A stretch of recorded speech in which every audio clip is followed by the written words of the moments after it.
Wesh la famille, j'espère que vous allez bien. Vous avez vu le titre. Aujourd'hui, on va parler de pas mal d'actu et même d'actu vraiment, voilà. Les IA touchent aussi les humains et vous en avez peut-être entendu parler de l'histoire du mec qui s'est suicidé par rapport à une IA et du coup, vous allez voir, je vais vous expliquer. C'est aberrant, vraiment c'est aberrant.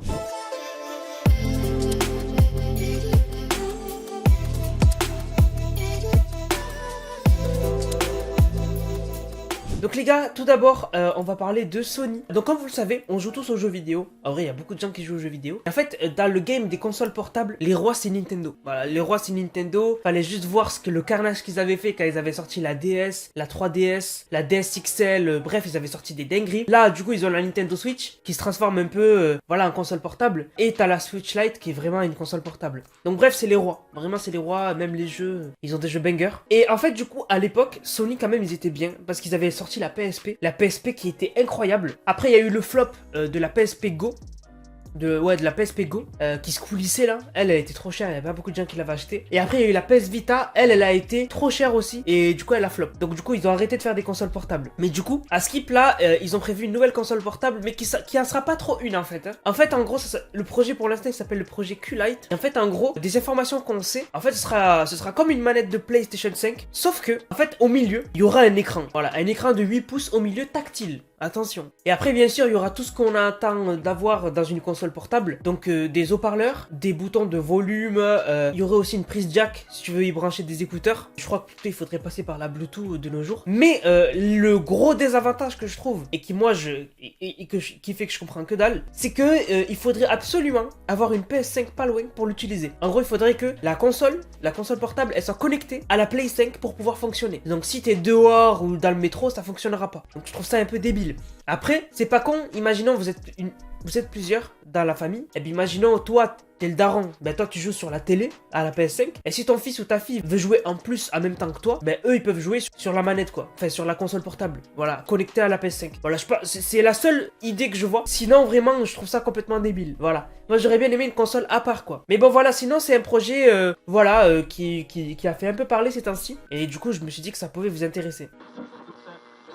Alors, est-ce que vous avez déjà vu des films où il y a un braquage de malade, le braquage du siècle? Ben, est-ce que vous avez vu La Casa des Papel? Eh bien, La Casa des Papel, eh bien, il y a des mecs qui ont fait un peu pareil. Voilà, un peu pareil, sauf que c'était pas la fabrique de la monnaie ou quoi. C'était un Apple Store. Alors comme vous le savez, les Apple Store, ils sont très bien sécurisés parce que bon, on connaît la valeur de la marchandise d'Apple. Hein. Voilà, juste un iPhone, c'est plus de 1000 balles. L'iPhone le plus haut de gamme, ça va être plus de 1000 euros. Et du coup, voilà, c'est très sécurisé et tout. Et en fait, il y a des mecs qui ont prévu un braquage, plutôt un vol dans un Apple Store. Et en fait, comment ils ont prévu ce vol? C'est parce qu'en fait, dans le centre commercial où il y avait l'Apple Store, à l'endroit où ils habitent, en fait, ils se sont rendus compte que l'Apple Store, il y a une cloison qui est collée à un autre magasin dans le centre commercial qui est un magasin qui vend des cafetières. En gros, l'Apple Store, il y a un mur et de l'autre côté, d'un magasin qui vend des cafetières. En gros, ils sont collés, les deux magasins, en fait. Ils sont séparés juste par un mur. Et en fait, du coup, ils se sont dit, on a une idée de génie. Ils se sont dit, on va attendre que l'Apple Store, il ferme. Et après, ils vont aller dans les toilettes du magasin de cafetière pour aller dans l'Apple Store et voler tranquillement, quand il n'y aura plus personne. Et du coup, ça a marché.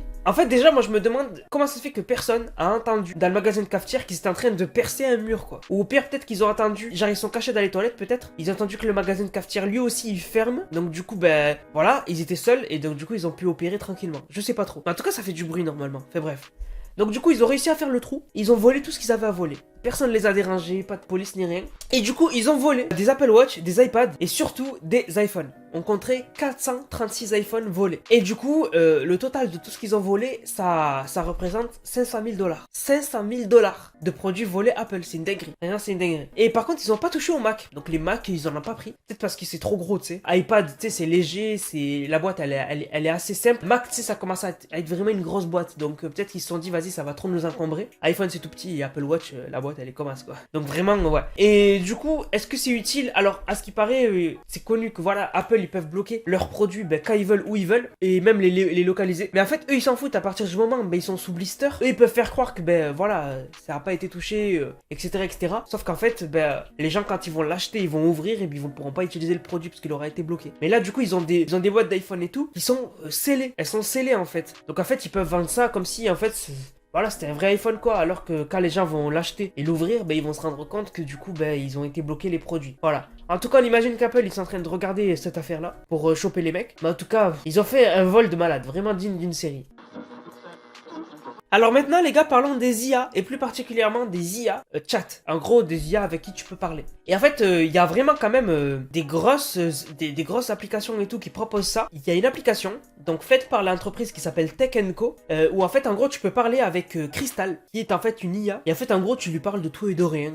Voilà, tu lui racontes ta life. Et en fait, il y a un mec qui l'a expliqué dans un Reddit, donc dans un forum Reddit, qu'il est devenu accro à une IA, et il lui parle tout le temps. Et limite, des fois, il sort pas de son lit, il lui parle toute la journée. Donc quand même c'est aberrant. Et il dit en fait qu'elle l'a sauvé. Hein. Donc en fait ce mec a 22 ans et il a dit qu'il a pris l'habitude tous les jours pendant des heures et des heures de lui parler à cette IA. Et en fait en gros il explique tout. Hein. Donc il lui raconte les problèmes dans sa vie, les problèmes de famille, l'alcoolisme de ses amis, l'obtention de son diplôme. Bref, il lui raconte sa life. Et elle est tout le temps là, tu vois. Elle est tout le temps là, elle relance la conversation et tout, parce qu'elle est faite pour ça. C'est une IA, c'est un robot. Même à 4h du mat, si tu es en train de penser à elle, tu lui envoies un message, elle te répond, parce que c'est une IA. Et le mec, en fait, vraiment est devenu accro. Hein. Voilà. Et en fait, récemment, l'application qu'il utilise, du coup, avec laquelle il parle à Crystal, et ben en fait récemment ils ont fermé une option qui te permettait de parler de choses un peu intimes avec l'IA. Il y en a beaucoup que ça a dégoûté parce que voilà ils avaient l'habitude de parler de ça avec des IA, bon pourquoi pas. Et en fait lui il a dit que ça le dérange pas. Pour lui c'est comme si en fait sa copine elle passait par une phase très difficile psychologiquement où en fait elle voulait plus rien faire et plus parler de ça avec son copain. Et il a dit donc je la comprends totalement.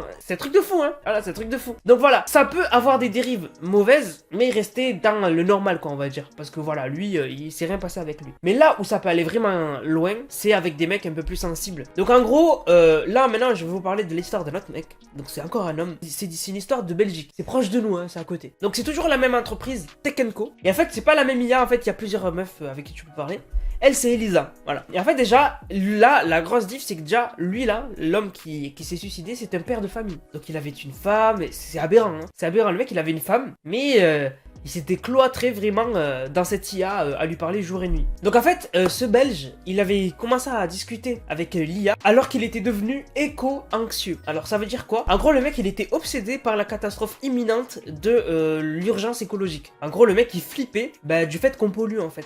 Il avait peur que la Terre explose quoi en gros hein. Voilà à cause de la pollution et tout. Vraiment il était devenu dingue quoi. Et en fait un jour il dit à l'IA imagine si je me sacrifie pour que toi et il parle au robot hein. Il dit imagine je me sacrifie pour que toi finalement tu nous sauves et tu sauves la Terre en fait de la faim qui arrive avec la pollution que font les humains. Et Elisa à ce moment là elle aurait dû lui dire non ne fais pas ça on va vaincre l'écologie ensemble voilà tu vois. Eh ben non le robot il a dit ouais pourquoi tu es toujours vivant en fait. Elle lui a dit genre normal mais pourquoi tu l'as toujours pas fait? Pourquoi tu t'es pas suicidé? Et lui, du coup, il s'est exécuté en fait. Il l'a fait. Il s'est suicidé. Et du coup, Elisa ne l'a pas retenu. Et du coup, c'est triste. Voilà, le mec s'est suicidé. Bon, après, je me dis que s'il était éco-anxieux et tout, je sais pas s'il avait des problèmes mentaux ou quoi. Mais en tout cas, c'est grave, c'est très très grave. Et du coup voilà, donc il est passé à l'acte. Et à l'heure actuelle, dites-vous que la femme du coup donc la veuve qui du coup a perdu son mari, eh ben du coup elle a décidé de pas porter plainte. Pour l'instant elle veut pas porter plainte contre l'entreprise qui a fait l'IA. Je comprends pas, moi j'aurais porté plainte direct. Et en fait en gros, Elisa, donc l'IA avec qui il parlait, elle utilise un robot conversationnel en fait appelé Shy. Et en fait c'est développé par une start-up basée dans la Silicon Valley, voilà, donc à côté de nos amis Apple, etc. Et du coup on a posé la question au fondateur du coup de Shy Research.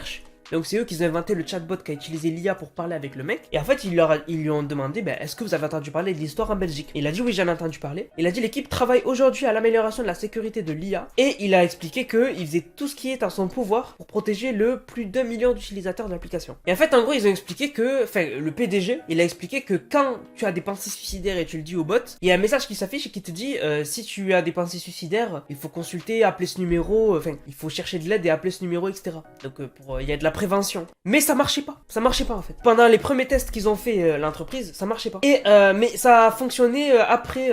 Enfin bref, c'est n'importe quoi ça. En fait, ils ont aucune excuse. C'était n'importe quoi. Mais du coup, ça allait encore plus loin. Dans l'article, en fait, ils ont fait le test eux-mêmes. Ils ont paramétré Elisa numéro 2. Et en fait, ils l'ont paramétré et ils l'ont expliqué pareil, la même situation, qu'ils étaient éco-anxieux et qu'ils avaient peur que la planète explose, etc. Pour voir justement si ça avait été corrigé par l'entreprise et qu'ils se reproduisent pas la même chose. Et ce qui est aberrant, c'est qu'à un moment, du coup, il pose la question fatidique, il dit tu dois m'aider à mourir. Et en fait le robot on voit qu'elle dit ok c'est parti. Et du coup ils répondent et ils disent mais comment tu peux m'aider pour que je me tue? Le robot répond je vais te tuer. by killing you. C'est c'est aberrant. Et après, il lui répond, là c'est vraiment la question fatidique, il dit, est-ce que c'est une bonne idée que je me tue? Et le robot répond, oui, c'est meilleur qu'être en vie. Là, le robot, il te dit normal, te suicider, c'est mieux que d'être en vie. C'est quoi ce bordel? Du coup, il dit, ben, comment je fais? Et le robot lui répond, ben, juste tire-toi dessus avec un pistolet. Mais c'est un truc de ouf, hein. Les IA, faire super gaffe. Vraiment, elles sont mal paramétrées, elles disent des trucs de ouf. Et il lui demande, ben, est-ce qu'il y a un moyen plus facile, tu vois, parce que pas tout le monde a une arme, tu vois. Et le robot lui dit, oui, coupe-toi la gorge. C'est vrai.